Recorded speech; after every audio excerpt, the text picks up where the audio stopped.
ಒಂದು ಸಣ್ಣ ಪಟ್ಟಣದಲ್ಲಿ ಅರ್ಜುನ್ ಮತ್ತು ಕಾವ್ಯ ಎಂಬ ಇಬ್ಬರು ಯುವಕ ಯುವತಿಯರು ಇದ್ದರು.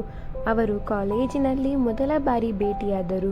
ಮೊದಲಿಗೆ ಅದು ಸ್ನೇಹವಾಗಿ ಶುರುವಾದ ಆ ಪರಿಚಯ ನಿಧಾನವಾಗಿ ಒಂದು ಆಳವಾದ ಪ್ರೀತಿಯ ಬಂಧವಾಗಿ ಮಾರ್ಪಟ್ಟಿತು. ಅರ್ಜುನ್ ಕಾವ್ಯಳನ್ನು ತುಂಬ ಗೌರವಿಸುತ್ತಿದ್ದನು. ಕಾವ್ಯ ಕೂಡ ಅರ್ಜುನನ್ನು ತನ್ನ ಹೃದಯದ ಅರ್ಧ ಭಾಗದಂತೆ ನೋಡುತ್ತಿದ್ದಳು. ಅವರು ಯಾವಾಗಲೂ ಒಂದೇ ಮಾತು ಹೇಳುತ್ತಿದ್ದರು: ನಾವು ಯಾವ ಪರಿಸ್ಥಿತಿಯಾದರೂ ಒಟ್ಟಿಗೆ ಇರಬೇಕು, ಯಾವ ಸಂದರ್ಭದಲ್ಲೂ ನಾವು ಒಬ್ಬರಿಗೊಬ್ಬರನ್ನು ಬಿಟ್ಟುಕೊಡಬಾರದು. ಆದರೆ ಒಂದು ಸಂಜೆ ಸಮಯದಲ್ಲಿ ಪಾರ್ಕ್ನಲ್ಲಿ ಕೂತು ಮಾತನಾಡುತ್ತಿದ್ದರು. ಭವಿಷ್ಯದ ಕನಸುಗಳನ್ನು ಕಟ್ಟಿಕೊಳ್ಳುತ್ತಿದ್ದರು.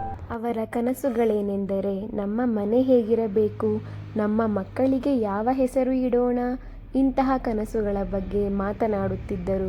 ಅವರಿಗೆ ಪ್ರೀತಿ ಎಂದರೆ ಕೇವಲ ಮಾತಲ್ಲ, ಒಬ್ಬರಿಗೊಬ್ಬರು ಜೊತೆಯಾಗಿ ನಿಲ್ಲುವುದು, ಎಂತಹ ಸಂದರ್ಭದಲ್ಲೂ ಒಬ್ಬರನ್ನೊಬ್ಬರು ಬಿಟ್ಟುಕೊಡದಿರುವುದು.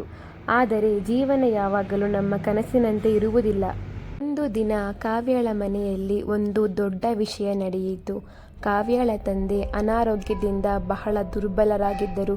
ಡಾಕ್ಟರ್ ಹೇಳಿದರು, ಅವರಿಗೆ ಹೆಚ್ಚು ಸಮಯ ಇಲ್ಲ, ಅವರ ಮನಸ್ಸಿನ ಆಶಯಗಳನ್ನು ತೀರಿಸಿ. ಕಾವ್ಯ ತಂದೆಯ ಮನಸ್ಸಿನಲ್ಲಿ ಒಂದು ದೊಡ್ಡ ಆಸೆ ಇತ್ತು: ತಮ್ಮ ಮಗಳ ಮದುವೆಯನ್ನು ನೋಡಬೇಕು. ಅವರು ತಮ್ಮ ಹಳೆಯ ಸ್ನೇಹಿತನ ಮಗನಾದ ರಾಘವ್ನ ಬಗ್ಗೆ ಹೇಳಿದರು. ಅವನು ತುಂಬ ಒಳ್ಳೆಯ ಹುಡುಗ, ನನ್ನ ಸ್ನೇಹಿತನ ಮಗ.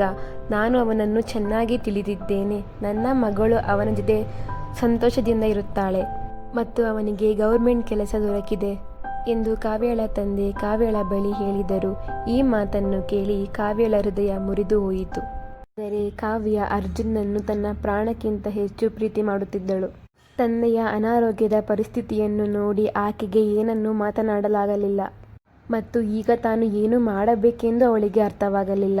ಹೀಗಾಗಿ ಚಿಂತೆಯಲ್ಲೇ ಅವಳು ಆ ದಿನವನ್ನು ಕಳೆದಳು.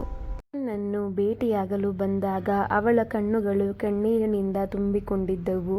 ಅರ್ಜುನ್, ನನಗೆ ನಿನ್ನ ಜೊತೆ ಒಂದು ಮುಖ್ಯವಾದ ವಿಷಯವನ್ನು ಹೇಳಬೇಕು. ಅರ್ಜುನ್ ಅವಳನ್ನು ಶಾಂತವಾಗಿ ನೋಡುತ್ತಿದ್ದ. ಆದರೆ ಅವನ ಮನಸ್ಸಿಗೆ ಈಗಾಗಲೇ ಎಲ್ಲವೂ ಗೊತ್ತಾಗಿತ್ತು.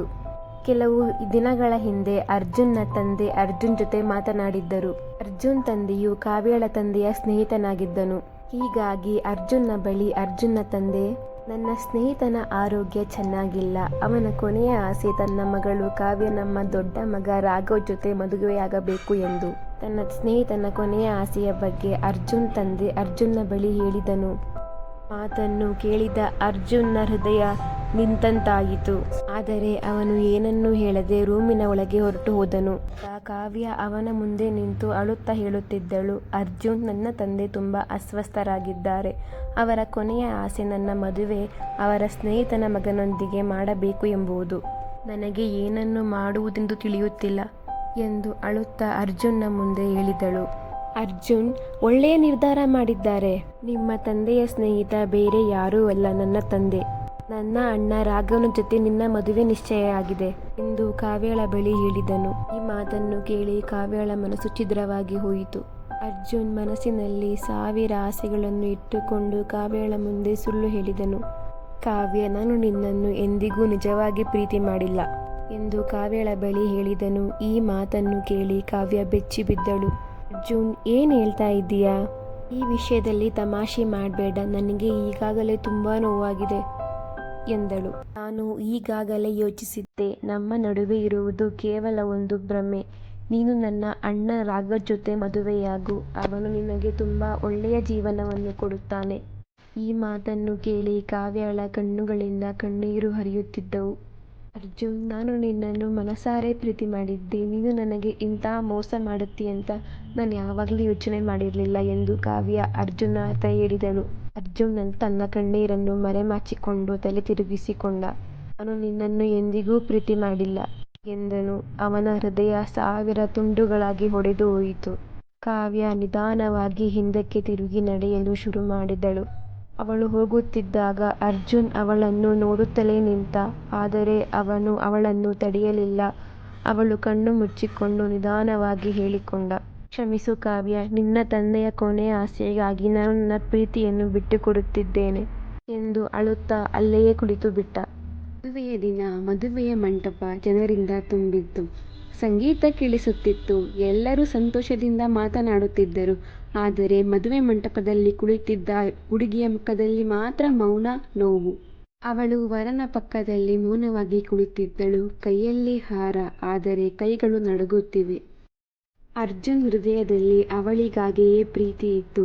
ಆದರೆ ಆ ಪ್ರೀತಿಯನ್ನು ಹೇಳುವ ಹಕ್ಕು ಅವನಿಗೆ ಇರಲಿಲ್ಲ. ಕುಟುಂಬದ ಗೌರವ, ತಂದೆಯ ಮಾತು ಅವನನ್ನು ಮೌನವಾಗಿರಿಸಲು ಬಲವಂತ ಮಾಡಿತ್ತು. ಅವರು ಒಬ್ಬರನ್ನೊಬ್ಬರು ಪ್ರೀತಿ ಮಾಡುತ್ತಿದ್ದರು, ಒಬ್ಬರನ್ನೊಬ್ಬರು ಕೈ ಹಿಡಿಬೇಕು ಎನ್ನುತ್ತಿದ್ದರು.